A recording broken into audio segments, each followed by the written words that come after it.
अस्सलाम वालेकुम dear students, welcome to Science Sense YouTube channel. आज का हमारा lecture life cycle of bacteriophages के ऊपर है, तो चलिए इसको हम शुरू करते हैं। आज का लेक्चर बहुत ही इंटरेस्टिंग होने वाला है क्योंकि आज हम बायोलॉजी के one of the most interesting topics के बारे में पढ़ेंगे। तो इस टॉपिक को हम दो पार्ट्स में डिवाइड करते हैं। नीचे दिए गए टाइम स्टेप से आप इजीली स्विच कर सकते हैं जिस पार्ट को आपने समझना हो। पहले पार्ट के अंदर हम पढ़ेंगे लिटिक साइकिल के बारे में। पहले कॉन्सेप्ट को स्टोरी से समझेंगे and then we'll read from the book. और सेकंड पार्ट में लाइसोजेनिक साइकिल के लिए भी सेम यही प्रोसेस रिपीट होगा। लेकिन इन दोनों साइकिल्स को शुरू करने से पहले बैक्टीरियोफेज का बेसिक सा स्ट्रक्चर जानना बहुत ज़रूरी है, इसीलिए पहले हम उसे ही डिस्कस करते हैं। बैक्टीरियोफेज का स्ट्रक्चर कॉम्प्लेक्स होता है। पिरामिडल हेड और टेल फाइबर्स। हेड और टेल दोनों प्रोटीन कोटेड होंगे और प्रोटीन कोट को हम कहेंगे कैप्सिड, और हेड के अंदर डीएनए मौजूद होगा। तो ये था बेटा बेसिक सा स्ट्रक्चर। अब हम टॉपिक को शुरू करते हैं। लिटिक साइकिल को एक्सप्लेन करने के लिए बायोलॉजिस्ट ने होस्ट गेस्ट रिलेशनशिप को मिसाल दी है। आप इमेजिन करें कि कोई ऐसी दुनिया है जो वायरसेस और बैक्टीरियाज की है और वहाँ के किंग वायरसेस हैं जबकि बैक्टीरियाज उनके स्लेव्स हैं। अब वायरस क्योंकि मास्टर है तो इसीलिए उसकी हुक्मरानी चलेगी और वो बैक्टीरिया से अपना काम करवाएगा। ये तो आप लोग जानते ही होंगे कि viruses R A cellular.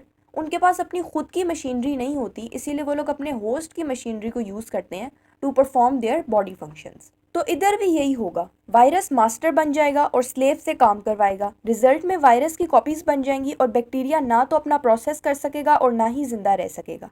Lytic cycle के एंड में बैक्टीरियल सेल की डेथ हो जाती है। उम्मीद है आपको समझ आ गई होगी कि लिटिक साइकिल में क्या होने वाला है। तो अब हम इसके बायोलॉजिकल प्रोसेस को समझते हैं। सबसे पहला स्टेप है बेटा अटैचमेंट। बैक्टीरिया के सेल के ऊपर वायरस जो है वो आके अटैच होता है। उसके बाद एड्जॉर्प्शन होती है, वो आपको नज़र आ रहा है। इसकी जो टेल है वो बैक्टीरिया के सेल वॉल के साथ अटैच होती है और यहाँ पे लाइसोजाइम एंजाइम जो है वो एक्ट करता है। लाइसोजाइम एंजाइम का काम ये होता है कि उसने सेल वॉल को डिसॉल्व करना होता है और टेल को रास्ता देना होता है ताकि वो सेल के अंदर एंटर हो सके। और इस तरीके से टेल जो है वो इसके अंदर एंटर हो जाती है और फिर ये अपना वायरल डीएनए बैक्टीरियल सेल के अंदर इंजेक्ट कर देता है। अब लिटिक साइकिल के अंदर ये होता है कि वायरल डीएनए की कॉपीज़ बनना शुरू हो जाती हैं। क्योंकि वायरस जो है वो मास्टर है तो वो अपने स्लेव को हुक्म देता है कि तुम मेरे डीएनए की कॉपीज़ बनाओ। और बैक्टीरिया क्योंकि वो स्लेव है, वो नौकर है, इसीलिए वो वायरल डीएनए की कॉपीज़ बनाना शुरू कर देता है। और फिर आहिस्ता आहिस्ता करके बहुत सारे वायरल डीएनए, बहुत सारे प्रोटीन कोट्स और टेल फाइबर सब कुछ बनना शुरू हो जाता है। उसके बाद बैक्टीरियल सेल के अंदर ही बैक्टीरियोफेजेस की एक असेंबली होना शुरू होती है जिसके ज़रिए से उसके हेड को टेल्स और इन सारी चीज़ों के साथ अटैच किया जाता है। और जब ये सारी असेंबली हो जाती है तो इस असेंबली के रिजल्ट में ये होता है कि बैक्टीरियल सेल बर्स्ट कर जाता है और उसकी लाइसिस हो जाती है, जैसे कि आपको यहाँ पे नज़र आ रहा है। और इसी लाइसिस की वजह से हमने इस साइकिल को नाम दिया है लिटिक साइकिल का। और जब लाइसिस हो जाती है तो जितने भी बैक्टीरियोफेजेस उस सेल के अंदर बने थे वो सारे रिलीज़ हो जाते हैं और वो जाके फर्दर और बैक्टीरियाज के ऊपर अटैक करते हैं और सेम यही प्रोसेस रिपीट होता है। तो ये था बेटा हमारे पास लिटिक साइकिल। अब हम लोग नेक्स्ट साइकिल की बात करते हैं जो कि है लाइसोजेनिक साइकिल। तो बेटा लाइसोजेनिक साइकिल को एक्सप्लेन करने के लिए बायोलॉजिस्ट ने होस्ट गेस्ट रिलेशनशिप की मिसाल दी है। इसके अंदर बेसिकली होता यह है कि जो वायरस है वो बजाय इसके कि मास्टर बने बल्कि वो गेस्ट बन के बैक्टीरिया सेल के अंदर जाता है। जैसे कि आपके घर मेहमान आते हैं तो बैक्टीरिया के घर में जो मेहमान आते हैं वो वायरस आते हैं।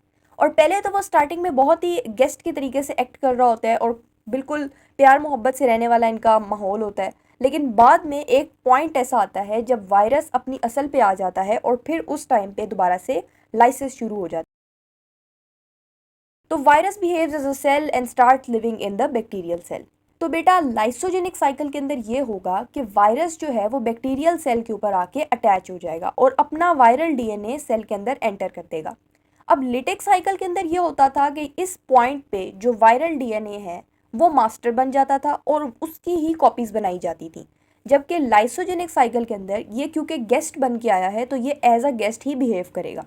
और ये क्या करेगा कि जो होस्ट का डीएनए है उसके साथ अपने डीएनए को मिक्सअप कर लेगा और जो ये स्ट्रक्चर बनता है ना जिसके अंदर होस्ट का डीएनए प्लस वायरल डीएनए ये दोनों जब आपस में अटैच हो जाते हैं ना तो इसको हम लोग कहते हैं प्रोफेज। तो यहाँ पे एक प्रोफेज बन जाएगा। उसके बाद वायरस आराम से बैठ जाएगा कि अब जो भी काम है वो बैक्टीरिया का काम है।